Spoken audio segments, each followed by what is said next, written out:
mokili nazana ba camarade belé kasi soki nazangi nazali susu neloko te babengani bakei mosika parce que l'intérêt n'était que les matériels mais avec toi Yahweh Yahweh c'est le vrai amour bolingo na yo immuable amour inconditionnel. Bonsoir, bonjour, ça dépend de quelle heure vous allez tomber sur ce numéro. Vous êtes bel et bien sur Ogra Channel TV. Alors nous vous souhaitons déjà bienvenue. Merci de vous recevoir chez vous. Je suis Nathalie Ndongala, la visionnaire de Ogra Channel TV. Alors ce soir, je viens vous annoncer un nouveau concept que nous allons démarrer avec Ogra chez vous. Ogra chez vous concerne des interventions ou de développement de sujets qui seront faits selon notre compréhension, selon nos expériences de vie, selon nos études dans la communauté, dans la société, d'une manière ou d'une autre. Je le ferai soit seul ou soit j'aurai avec moi deux invités. Pour ceux qui ne le savent pas, sur Ogra Channel TV, nous avons déjà commencé avec le concept parcours et témoignages. Nous avons eu à recevoir de différents invités. La majorité sont des hommes de Dieu, aussi de chantres chrétiens. Nous allons continuer avec le parcours et témoignages, mais nous allons aussi ajouter au fur et à mesure de différents concepts selon que l'Éternel va le permettre, parce que Dieu a mis dans nos cœurs plusieurs concepts que nous allons devoir aborder du jour au lendemain. Alors, ce soir, je veux parler ou partager avec vous, selon mon expérience, selon mon étude dans la société, dans la communauté, un sujet qui va parler de comment vivre heureux. Étant chrétienne, je veux aussi faire un saut dans la Bible, mais je veux aussi partager avec vous le secret selon ma compréhension. Je bien dire ma compréhension parce que je suis responsable de ce que je dis, mais je ne suis pas responsable de ce que vous allez comprendre à partir de chez vous. Alors, pour vivre heureux, moi je pense que tout d'abord, parce que je suis chrétienne, je dirais que pour vivre heureux, nous avons besoin d'appartenir à Christ. Avoir Jésus-Christ dans sa vie comme Seigneur et Sauveur. Et aussi, avoir la connaissance à sa parole, être à l'écoute du Saint-Esprit. Même dans le livre de Josué 1:8, il est écrit que ces livres de la loi ne s'éloignent point de votre bouche. Méditez le jour et nuit, c'est alors que vous connaîtrez de succès dans vos entreprises. Donc le secret est donné dans ces livres de Josué. Si nous commençons à partir du verset 1, la Bible nous dit: heureux l'homme qui ne marche pas selon la compagnie qui ne marche pas selon la compagnie de mon cœur, qui ne s'assied pas avec le méchant, ainsi de suite. Alors, moi je dis, le premier point, je dis, pour vivre heureux, nous avons besoin de Christ dans nos vies. Étant chrétien, pour ceux qui ne sont pas encore chrétiens, je vous invite d'adhérer à la grande famille de Jésus-Christ. La Bible nous dit: car Dieu a tant aimé le monde qu'il a donné son Fils Jésus-Christ, afin que quiconque croise en lui et ne périsse point, mais qu'il ait la vie éternelle. La Bible ajoute encore: Jésus-Christ est venu pour donner la vie en abondance à ses brebis. Alors il y a de quoi appartenir à Christ. Quand je dis avoir la méditation de la parole, lorsque nous méditons la parole, nous avons plus la connaissance sur la personne de Jésus. Nous pouvons plus savoir sur sa capacité, de quoi il est capable, qui il est, qu'est-ce qu'il peut faire pour nous lorsqu'on lui appartient, lorsqu'on est dans la famille de Dieu, lorsqu'on devient fils de Dieu, fille de Dieu, fils d'Abraham. Tout cela est bien écrit dans la Bible. Pour être aussi à l'écoute du Saint-Esprit, nous avons besoin de la lecture de la parole. Nous avons besoin de faire la méditation.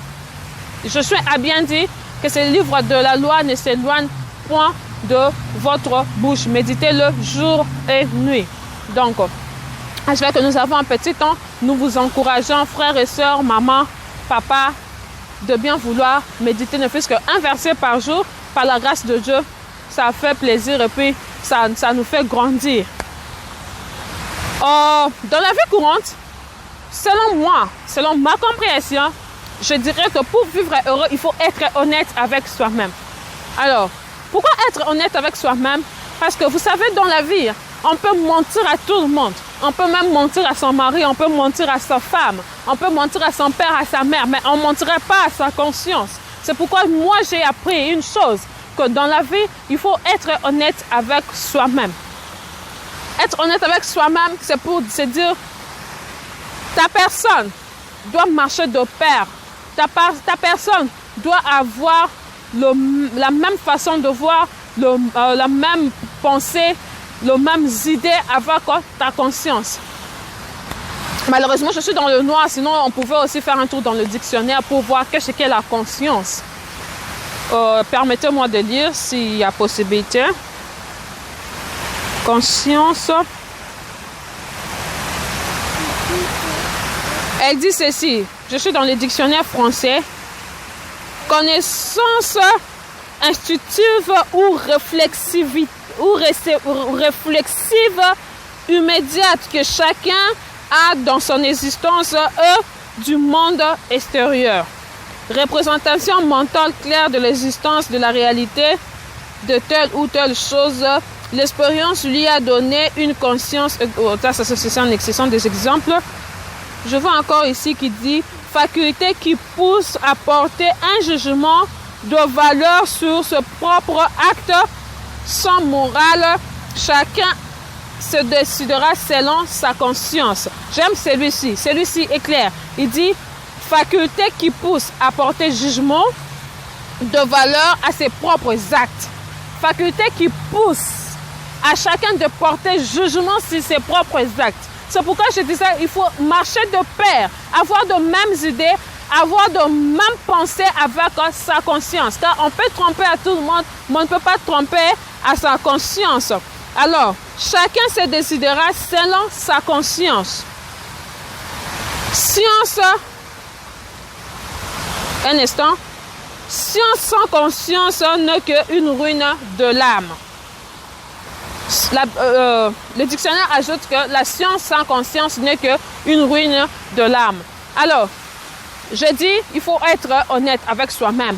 Être honnête avec soi-même, j'ai développé pour dire que, selon moi, je suis responsable. Je répète, je suis responsable de ce que je dis, non pas de ce que vous comprenez. Si nous allons avoir la même compréhension, gloire à Dieu. Mais sinon, n'empêche que chacun ait sa compréhension ou son développement selon sa compréhension. Être honnête avec sa conscience. C'est quoi être honnête avec sa conscience ou être honnête avec soi-même? Être honnête avec soi-même, c'est faire des choses tout en restant dans la parole de Dieu, tout en restant dans la notion de la vie, mais pas pour plaire à qui que ce soit. Toi, tu vois la couleur rouge parce que l'autre, X ou Y, veut que tu vois la couleur verte, tu dis que non, tu vois la couleur verte. Ça, c'est pas logique, ce n'est pas juste. Nous devons apprendre à vivre selon notre conscience, être honnête avec nous, mentir pour plaire, vivre pour plaire. Quand on est dans ça, on ne sait pas être heureux parce qu'on n'est pas honnête avec sa conscience. La preuve en est qu'on peut te trouver ou on peut me trouver en train de voler, mais je dis, ou parce qu'il y a eu vol, il y a eu manquant quelque part dans l'entreprise, dans la maison. Il y a eu manquant, mais lorsqu'on m'interroge, je dis que je n'ai pas pris. Je peux bien dire que je n'ai pas pris parce que personne ne m'a vu prendre. Cela peut être avalé, cela peut être accepté, mais cela ne sera pas accepté dans ma conscience parce que honnêtement, je sais que j'avais pris, j'ai déplacé ce qu'il y avait, j'ai eu à faire un manquant, j'ai eu à faire un détournement. Alors, c'est pourquoi je dis vivre heureux, c'est être honnête avec sa conscience. Quelqu'un avec qui vous ne parlez pas. Parce que j'ai dit que dans ma chaîne, nous allons devoir toucher tous les domaines de la vie. C'est vrai que je suis chrétienne, mais nous vivons dans un monde, nous fréquentons des gens, nous avons des réalités gauche d'autres que nous vivons. Alors, quelqu'un qui ne se parle pas, par exemple, avec Y, pour des raisons qu'eux-mêmes connaissent. Parce que tu as vu Z, tu vas faire semblant de parler à Y, alors que vous ne vous parlez pas. Vous connaissez, vous deux, vous êtes conscients que vous ne vous parlez pas. Mais vous voulez faire semblant parce que vous avez vu Z pour faire plaisir à Z. Ça, c'est mentir à sa conscience et tu ne seras pas heureux. Le couple, des couples qui vivent dans de mêmes maisons, qui vivent dans de mêmes maisons, qui se réveillent, qui partagent le même lit, mais qui ne sont plus en couple, qui font semblant d'être ensemble, vous vous trompez, vous n'êtes pas heureux. Vous trompez à votre conscience et vous trompez aux gens qui sont tout autour de vous. C'est vrai que des gens peuvent vous applaudir, des gens peuvent dire « Oh ouais, ils sont heureux ». On peut voir des statuts avec ce qu'il y a aujourd'hui dans le monde, des réseaux sociaux, on peut voir vous habiller identiquement, faire des photos, nous mettre des statuts. Oui, c'est bien beau. comme mon frère qui aime bien le dire, le berger Patrick qui aime le dire, c'est bien beau. Alors, on peut bien vous voir habillé, être identique, inspirer le jeune, inspirer de célibataires à vous joindre, à se marier aussi. C'est bien beau, mais cela n'est pas vrai. Vous n'êtes pas heureux parce que vous trompez à votre conscience. Votre être et votre conscience ne marchent pas de peur. Alors, s'il faut sauter cela, vivre heureux en dehors d'être honnête avec sa conscience, c'est aussi vivre dans des principes. De principes de la vie, de principes de la loi de Dieu. La Bible dit, tu n'envieras pas la femme d'autrui, tu ne voleras pas. Tous ces principes, tous ces 10 commandements qui nous ont été donnés, que tu ne respectes pas, que tu n'appliques pas, tu ne vivras pas heureux parce que tu ne vis pas dans le principe, dans le savoir-vivre.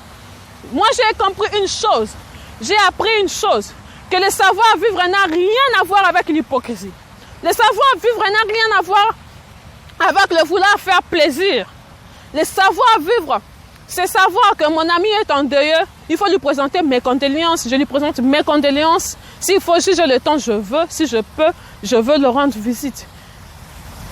C'est ce qu'on appelle le savoir-vivre. Dans le savoir-vivre, nous avons appris tous à l'école que dans le savoir-vivre, il y a le respect mutuel. Savoir dire bonjour, saluer. Se respecter, le respect réciproque. Papa, tu respectes les enfants vont respecter les parents. Dans le savoir-vivre, nous avons le devoir, nous avons aussi le droit. C'est bien beau de réclamer ses devoirs envers les uns, mais les autres aussi ont le droit envers les autres. Donc, cette complémentarité, nous avons dit que sur Ogra Channel TV, c'est une chaîne de complémentarité, d'apprentissage et de développement. Alors, je disais sur le savoir-vivre. En dehors du savoir-vivre, nous avons l'habitude, nous, les Africains, nous, les Congolais, lorsque quelqu'un est discipliné, quelqu'un qui met des limites dans sa vie, que dans ma marche, je ne peux pas aller au-delà de ces limites ici. On lui traite de tous les noms, orgueilleux, simplement parce que cette personne a mis des limites dans sa vie ou dans sa marche, dans sa conduite. Évitons cela. Parce que tu veux vivre heureux, reste-toi consciente de ce que tu veux faire. D'abord pour toi et pour Dieu. Ou s'il faut même bien le dire, d'abord pour Dieu et pour toi. Les autres vont suivre après. Il y a des choses que toi tu comprends parce que tu as ta vision. Il y a des choses que toi tu as compris, des décisions que tu as prises par rapport à toi-même, par rapport à tes vécus, que des gens ne comprendront pas, qui comprendront dans les jours qui vont venir lorsqu'ils verront le résultat ou lorsqu'ils comprendront le pourquoi. Alors, vaut mieux aller seul que se faire entourer de gens qui ne sont pas vrais, que se faire entourer de fausses personnes. Dans la vie, nous devons apprendre à être vrais. Je vais revenir dans l'histoire de l'ivraie et le blé. Je vais revenir là-dessus dans le prochain numéro. Alors, que Dieu vous bénisse et à très bientôt. C'était bien là Nathalie Ndongala depuis Wisconsin, Milwaukee. N'oubliez pas de vous abonner, de partager. Ogra Channel TV est venu pour apporter un plus. Nous sommes juste en train de mettre un main dans l'évangélisation. Et aussi, nous allons toucher les différentes vies, les différents domaines de la vie, dans le couple, dans la société, dans la cuisine, dans la femme, dans la vie des enfants. Selon que l'Éternel va nous mettre dans le cœur avec les différentes personnes qui vont bien vouloir nous accompagner en acceptant nos invitations. Que Dieu vous bénisse et à très bientôt. Bye.